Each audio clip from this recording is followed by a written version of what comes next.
I know it's after lunch and people want naps, so I'm going to make this a little bit spicy. So thank you for coming for the talk. We're a little bit different. At Exeter, we started out, not so much in the controls and the OT side of the world, really looking at suppliers and why you would not want to do business with a supplier for a non-security related reason, such as legal, criminal, regulatory, financial, malfeasance, defects, counterfeits, all that stuff, right? Why you would not necessarily want to give a contract to someone. But as we moved into this cyber domain by buying a couple companies, mine and Adolis, we started to take a really serious look at, the certification regimes. What are the standard tools and systems in which people who do security assessments try to evaluate risk? And, we have a lot of experience with these. I think it's a blinding flash of the obvious that they may be necessary, but they are not sufficient. Organizations with all of these certifications and accreditations have been compromised. So it's not enough. And the main thing is that, we have continuity of assurance that we need. So someone did a snapshot in time, paid a ton of money for a document drill for a snapshot, and then gave the paper to someone. That doesn't mean that they are maintaining the highest level of controls and diligence on a continuous basis, because that costs a lot of money. So we start to look at other things, because a lot of these risks, they run in packs. So if you have a supplier that has tons of legal, regulatory, and criminal issues, product defects, and financial risks, sometimes they don't have chef's kiss cybersecurity. There are very few companies that don't do their core business, their operations, or their accounting well, but they have their center of excellence for cybersecurity, right? So this is the old coach's maxim: how you do anything is how you do everything. Plus, if you're having problems, big existential problems in other parts of your business, guess what your C-level is probably not focusing on?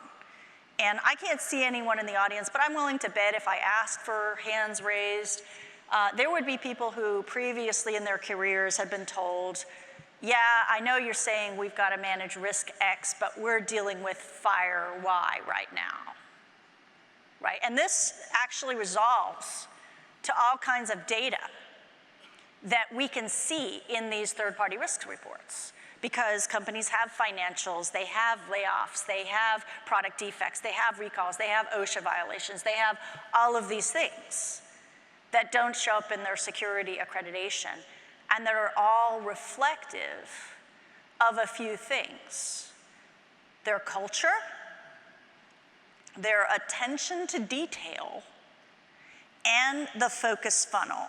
Because when things are on fire, some very, very important but not urgent things are gonna just be told to press pause. And that's just the reality of business. It's the reality of crisis management. So let's just talk about this. So legal, criminal, and regulatory, and on the screen, these are all the things that we screen and monitor for, right? There's a tons of things in the US, in the EU, in the country's jurisdiction, and these pop up in records, and we grep the records. But the main thing about legal, regulatory, and criminal risk is it tells you, as a security professional, cybersecurity professional, it tells you two things. It tells you what is this company's attention to detail, and or what is this company's appetite for non-compliance? Or both?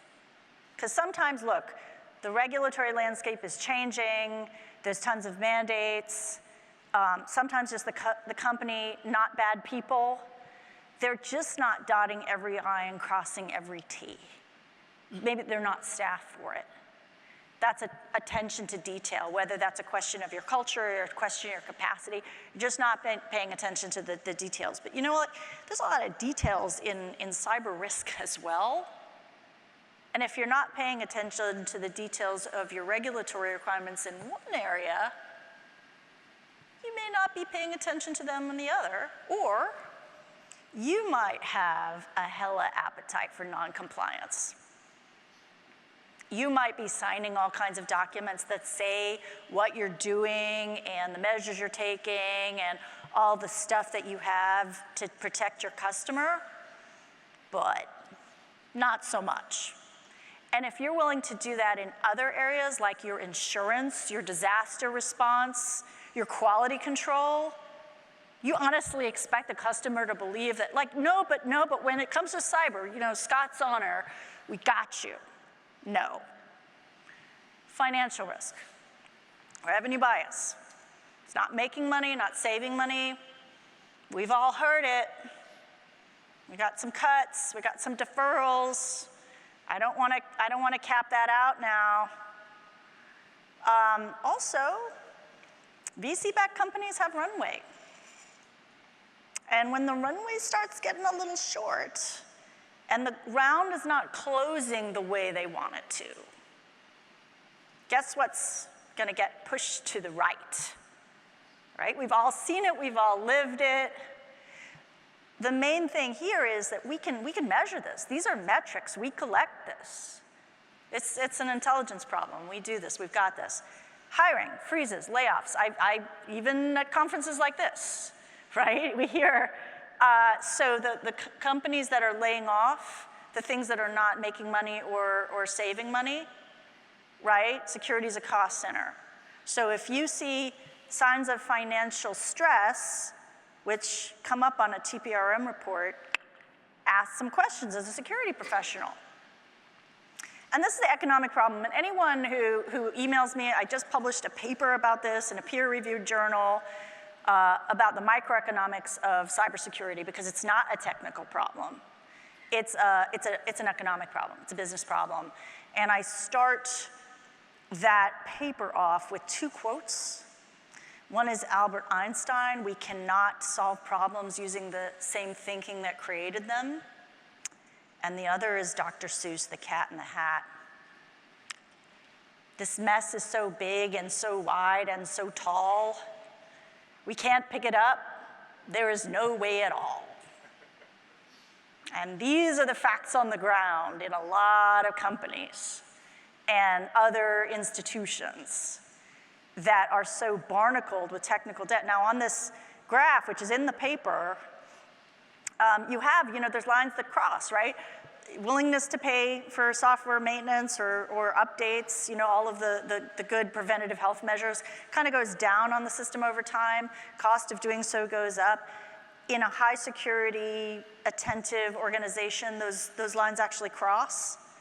At a point I like to call the maintenance event horizon that you really don't want to cross, because then afterwards it's legacy.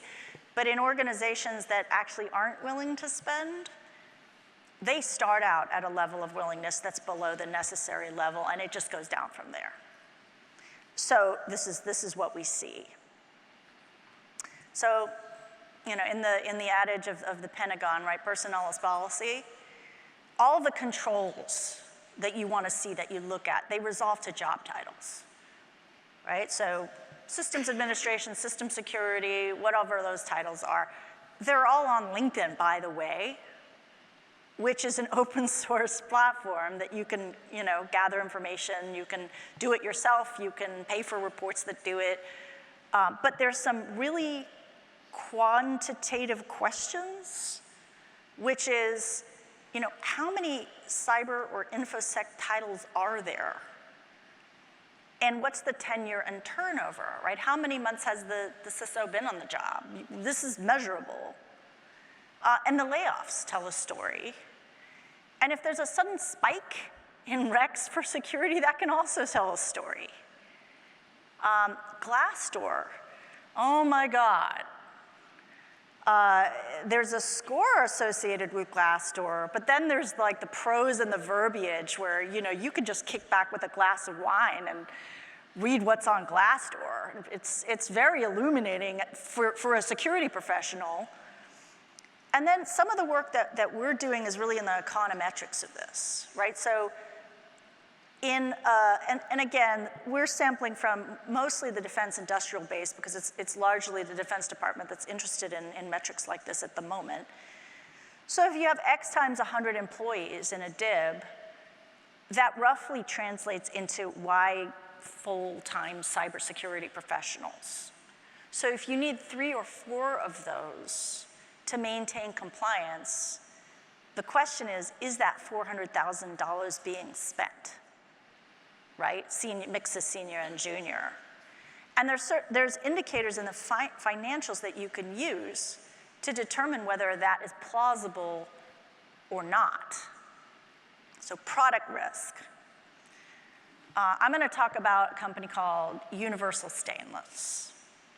So Universal Stainless is the company that made the steel in the Osprey rotor that broke, crashed, and killed people.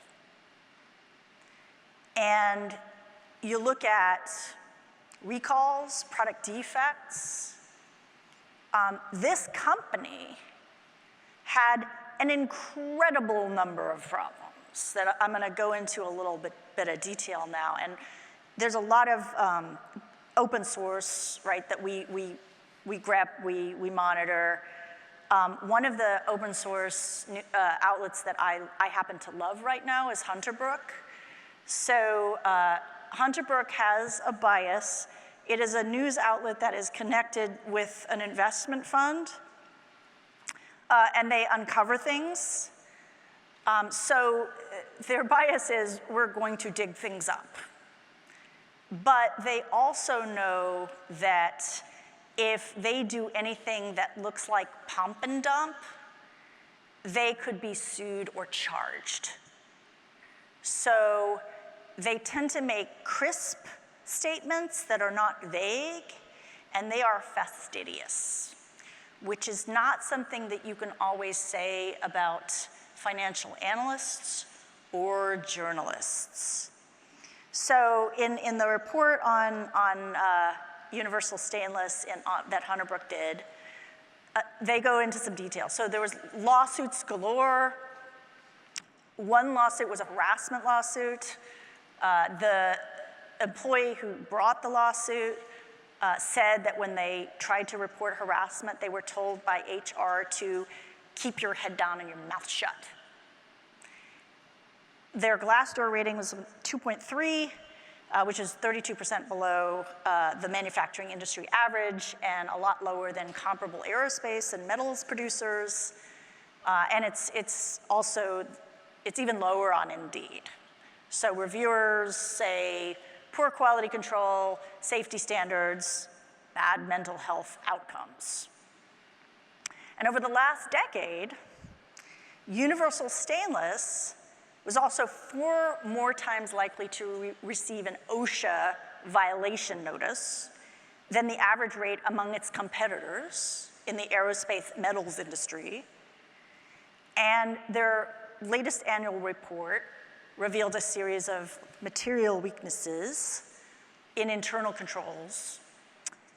And their financial statement in July of 24 revealed a cash balance of less than $1,000. So one of the former employees said that they were told, lie to the customer, deal with the fallout later. So you got to ask yourself, as a security professional, if the customers of this company are being lied to and employees are like, deal with the fallout later on quality, on product quality, You think it's going to be a completely different set of circumstances over in security. Other lawsuit, this one's Rolls-Royce brought, 2014, discovered like huge air pockets in the center of the steel bar that Universal Stainless had produced. And the employee who reported this, who testified in this lawsuit, he actually doesn't even fly on airplanes anymore because he knows that Universal Stainless is in the airplanes. 2023, Universal Stainless cycles through 3 different auditors in a single year, which is exquisitely unusual for a public company. Average tenure of an auditor at a public company is 12 years. They go through 3 in a single year. And in the end, the last auditor files their 10Q and turns out reported series of material weaknesses, including, quote, ineffective internal controls over certain business process cycles, inadequate documentation of management review controls, insufficient monitoring of internal controls, and ineffective information technology general controls. There it is. So these risks run in packs. And all of this, I mean, this is collectible. So there's other operational risk indicators, even for great companies, right? So there's how many offices or sites does this company have? Number, location, what jurisdictions, how permeable is this company, right? How many vendors do they have? How many SaaS vendors do they have? M&A. Like, again, this is a bit of a blinding flash of the obvious, but M&A is kryptonite for security posture. So a company rolls in, buys another company. They buy all their pre-acquisition security posture, all their technical debt, every server in every closet. And there's a lag effect for security implementation, for integration. There's very few companies that can acquire really well and then lock down the security on the acquired company really quickly. And then you have spin-offs, and then you have restructuring and fires, literal or figurative. And all of these things compromise security postures, and all of these leave footprints in public records. So there's this phrase, cyber poverty line, right? So everyone's trying to crack down on these small, medium businesses, right? Oh, you're below the cyber poverty line. Is there a cyber poverty line? Yes, there may be a cyber poverty line. But there's also something I like to call the cyber obesity index, right? So there's these sprawling companies with a ton of technical debt and a lot of legacy SKUs. And that may be as difficult to manage from a risk perspective as, we have one person who's the head of security and also the head of IT and also the head of whatever else. Different problems, but also really both very big problems. And then contract performance. And so again, this is a sort of a defense reference implementation, publicly available formula, right, for contract performance. Again, how you do anything is how you do everything. So quality, cost, schedule, program management, regulatory compliance, graded on a scale of, exceptional to unsatisfactory. And then there's a way of calculating a score. And you can take issue with what the specific way is of calculating the score. Like, you could do your own. You could figure out what you want your own weightings to be. But the quality, cost, schedule, program management, regulatory compliance, like when you have something that you're using from a vendor, including a security vendor, and like it's not arriving, or if something's wrong with it, like they ghost you, that is contract performance. And I'm here to tell you, that is security relevant. So, we are in the middle game now.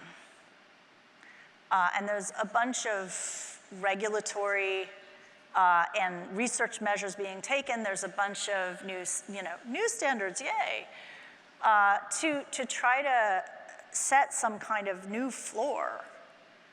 Because we are in a very, very hot and very challenging time. And as much as the people here love to talk about cyber, there are other things that are just as or equally important. So we definitely for DoD definitely wants the defense industrial base to be cyber secure.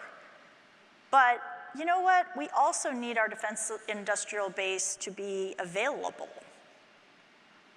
right? And there's a kind of tricky balance to strike there. We can't, as either commercial entities or public sector, just beat our suppliers about the head, right? That's not going to help. And we can't require the ocean to be boiled because, frankly, a lot of the people mandating all of these things have themselves been compromised. So there's a bit of a glass houses problem. And the perfect definitely can be the enemy of the good. So, or as a dear friend of mine in the Pentagon used to say, there's a fine line between leaning forward and bending over. So we have to figure out what is pragmatic.